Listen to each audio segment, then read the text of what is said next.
আসসালামু আলাইকুম। আপনাদের স্ক্যানিং সংক্রান্ত কিছু সমস্যা পাচ্ছিলাম। আপনারা সম্ভবত ভিডিও স্ক্যান করতে বা ওএমআর স্ক্যান করতে এবং খাতা স্ক্যান করতে কী সেটিংস চেঞ্জ করা প্রয়োজন এগুলা সম্পর্কিত কিছু কনফিউশন আছে আপনাদের। সো আমি এই ভিডিওতে ট্রাই করব আপনাদের যে সমস্যাগুলো আছে এগুলা কিছুটা সলভ করে দেওয়ার জন্য। সো আমি আপনাদের যে সফটওয়্যারটা আছে এই সফটওয়্যারটা দিয়ে আমরা মেইনলি স্ক্যান করে থাকি। সো এই সফটওয়্যারটা আমি ফার্স্টে অন করে নিলাম। অ্যান্ড আপনারা মেইনলি এরকম থাকে। অ্যান্ড এইখান থেকে আপনারা যদি চান তাহলে এটার শর্টকাটটা ইউজ করতে পারেন। তো শর্টকাটটা থেকে আমরা সবসময় যেহেতু করি এই শর্টকাটটা থেকে আমি আপনাদের দেখাই দেবো। এইভাবে করলে হয়তো বা আপনারা বুঝতে অসুবিধা হতে পারে। আমি দেখছি যে এরকম থাকে আপনাদের ব্রাঞ্চগুলোতে। সো এইভাবে আমি বুঝিয়ে দেওয়ার চেষ্টা করি। আচ্ছা, আমি এটা ফুল স্ক্রিন করে নিই। আচ্ছা, সো এখানে সেভ দ্য ডকুমেন্ট নামের যে অপশনটা আছে এটা থেকে আমি এডিট করে এটাকে কীভাবে করা যায় এটা আপনাদের বোঝায় দেবো। এখানে মেনলি এরকম থাকে না। এটা তো করা আছে, আমি এই নতুনটা থেকে দেখাই দিই। সো এখানে ডকুমেন্টটা ফার্স্টে এরকম থাকে। অ্যান্ড এটা থেকে আমরা মেনলি এরকম সেটিং করে নিয়েছি যেটা থেকে আমরা ওএমআরগুলো মেনলি ইভালুয়েশন করে থাকি। সো আমরা এই পেনটাতে আছে, এই যে এডিট পেনটা আছে এটাতে ট্যাপ করলেই এরকম একটা অপশন আছে।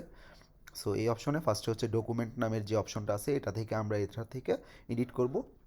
এই কালার মোডটা আমরা ব্ল্যাক অ্যান্ড হোয়াইটে নিয়ে নিব। এটা 24 বিট কালারে থাকতে পারে অথবা গ্রে স্কেলে থাকতে পারে। এটা আমরা ব্ল্যাক অ্যান্ড হোয়াইট নিয়ে নিব। তাহলে হবে কি আমাদের যে খাতাগুলো আছে এগুলো সাদা কালো হয়ে স্ক্যান হবে। তারপর পেজ সাইজটা আমরা সবসময় ম্যাচ উইথ অরিজিনাল সাইজ দিয়ে দেবো। এটা করলে হবে কি আমরা যেই সাইজেরই খাতাটা দিই না কেন, যেই ধরনের খাতা হবে ওই সাইজটা এটা অটোমেটিক নিজে নিজে ধরে নেবে। এছাড়াও আমরা যদি ধরেন A4 A5 এগুলো লিগ্যাল টিগ্যাল ইউজ করতে পারি। বাট ম্যাচ উইথ অরিজিনাল সাইজটা দেওয়া বেটার, কারণ এটা দিলে আমরা কোন পেপার দিচ্ছি বারবার চেঞ্জ করতে হবে না। এটা দিয়ে রাখলে সবসময় একই হয়ে গেল। আর এখানে যে ডটস পার ইঞ্চ আছে এটা আপনারা সবসময় ট্রাই করবেন 200-তে রাখার জন্য, কারণ এটা দিলেই বেস্ট হয়ে থাকে। আর এটা যদি কম বেশি করি তাহলে কালার মোডটা কম বেশি হয়ে থাকে মেনলি। আর স্ক্যানিং সাইটটা হবে আমাদের সিমপ্লেক্স। এখানে যদি আমরা স্কিপ ব্ল্যাঙ্ক পেজ দিই দেখা যাবে যে এটা স্লোলি স্ক্যানগুলো করবে, এবং ডুপ্লেক্স দিলে যেরকম দেখবেন যে ডুপ্লেক্স দিলে আস্তে আস্তে খাতাগুলো ভিতরে নেয়। অ্যান্ড আস্তে আস্তে খাতাগুলো ভিতরে নিলে হবে কি এই পাশ টু ওই পাশ দুইটা পেজই একসাথে স্ক্যান করবে, এবং একসাথে স্ক্যান করলে আপনারা দেখবেন যে অনেকটা সময় নেয়। অ্যান্ড দুইটা পেজ একসাথে মানে সামনে পিছিয়ে একটা পেজেরই দুইটা সাইড আছে না, সামনে এবং পিছনে, এই দুইটা সাইড একসাথে স্ক্যান নিয়ে নেয়। আর সিমপ্লেক্স দিলে আমরা মেনলি যেভাবে উল্টায়া ওএমআরটাকে সামনের দিকে দিই, দিলে সোজা হয়ে আসে, এরকমভাবে আসবে। আর এটা খুব মোটামুটি ভালোই ফাস্ট হয়। সো সিমপ্লেক্স দিয়ে আমরা মেনলি ওএমআরগুলো করি।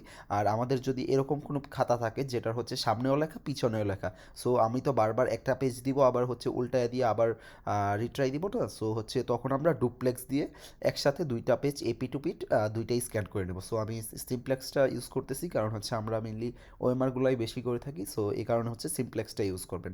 অ্যান্ড এখানে যে অটোমেটিক সাইজটা আছে এটা অনেক জায়গায় অফ থাকতে পারে বা এটা থাকতে পারে, মানে ডিফল্টে এটা থাকে। বাট আমরা এখান থেকে সেকেন্ড যে অপশনটা আছে স্ট্রেট উইথ অ্যাঙ্গেল, এটা করে নেব। এটা করে নিলে হবে কি আমাদের কোনো খাতা যদি বাঁকাতে এরা থাকে বা লেখাগুলা সোজা আছে বাট খাতাটা বাঁকা হয়ে স্ক্যান হয়েছে, এটা অটোমেটিক নিজে নিজে ঠিক করে নেবে। ম্যাকে এই অপশনটা থাকে, উইন্ডোজে অনেক জায়গায় দেখা যায় যে উইন্ডোজের যে সফটওয়্যারটা আছে এই অপশনটা থাকে না। সো উইন্ডোজে না থাকলে কিছু সমস্যা নেই, এটা ম্যাকে এটা থাকলে এটার যে সেকেন্ড অপশনটা আছে এটা চেক ইন করে নেবেন। আর এখানে রুটেড ইমেজটা যেটা আছে এটাও ম্যাকে থাকে, এটা সবসময় এনেবল করে দেবেন। এটা এনেবল করে দিলে হবে কি আপনার কোনো ওএমআর যদি উল্টা থাকে না, এটা অটোমেটিক এটা সোজা করে দিবে। মানে উল্টা একটা ওএমআর দেখা গেল যে রাউন্ড রুটেড হয়ে গেল, ওই রুটেডটা এটা অটোমেটিক নিজে নিজে ঠিক করে দিবে। আর এই বক্সটা অন করার দরকার নেই। আর এটা আমার ভালো লাগে তাই এটা আইকনটা অন করে রাখছি, এটা আপনারা অন না করলেও কোনো সমস্যা নেই। অ্যান্ড এরপর আমাদের এই পেজটার কাজটা মেনলি শেষ। অ্যান্ড আউটপুটে যাব। আউটপুট থেকে আমরা এখানে এই জায়গাটা থেকে আমরা এই ফার্স্টের যে সেভ টু ফোল্ডারটা আছে এটা অপশনটা চেক ইন করে নেব, কারণ এটা অপশনটা চেক ইন করলে আমাদের যে ফাইন্ডার আছে বা আছে এটার মধ্যে সবগুলা সেভ হবে।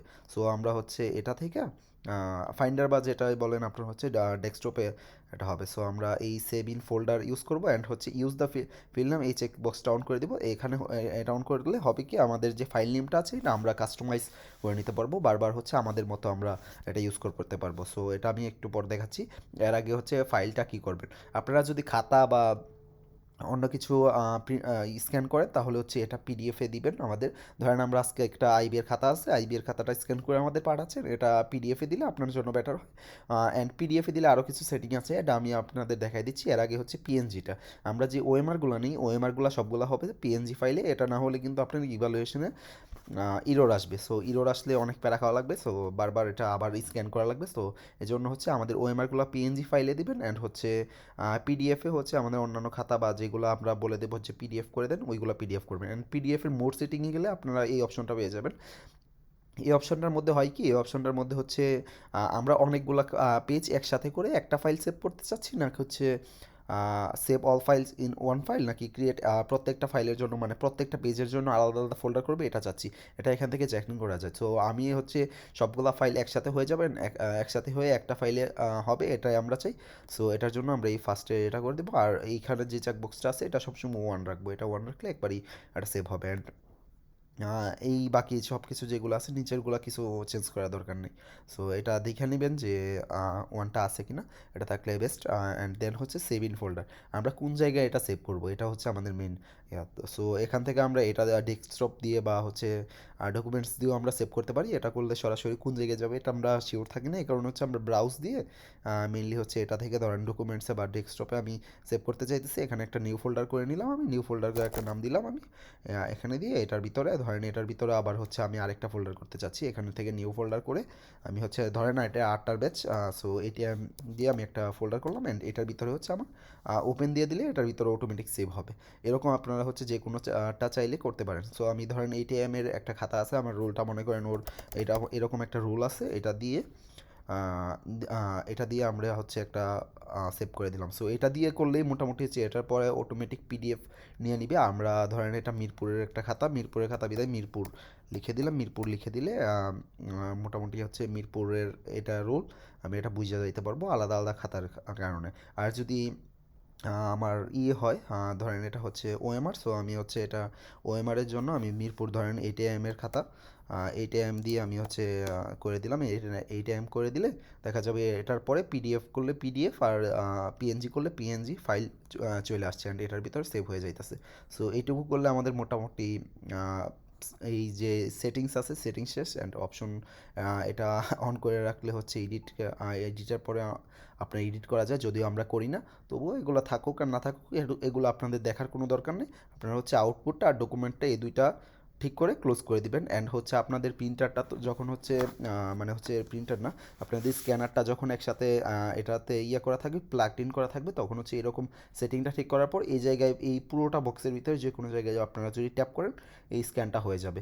সো আমার এখন এখানে হচ্ছে আমার সাথে যেহেতু স্ক্যানার নাই, সো এখানে হচ্ছে না, আমি এখানে দিলে ইরোর আসবে কারণ আমার ল্যাপটপে হচ্ছে স্ক্যানার অ্যাড করা নেই। আপনাদের এখানে স্ক্যানারটা তো আগেই অন করে নেবেন, এটা অ্যাড করে নেবেন। সো এখানে টিপ দিলে আস্তে করে দেখবেন যে স্ক্যান হয়ে যাচ্ছে। অ্যান্ড স্ক্যান হওয়া শেষ হলে এই জায়গায় একটা অপশন পাবেন আপনাদের ফিনিশ, এই ফিনিশ অপশনটা থেকে ট্যাপ করলেই আপনাদের দেখবেন যে ফাইন্ডারে ওই ব্রাউজারটা যে ফোল্ডারটা করছেন ওই ফোল্ডারটা পেয়ে যাবেন। সো এই ছিল আজকের মতো। অ্যান্ড কোনো সমস্যা হলে জানাবেন, ইনশাআল্লাহ সলভ করে দেবো। সো আজকের মতো এখানেই শেষ করছি। আসসালামু আলাইকুম।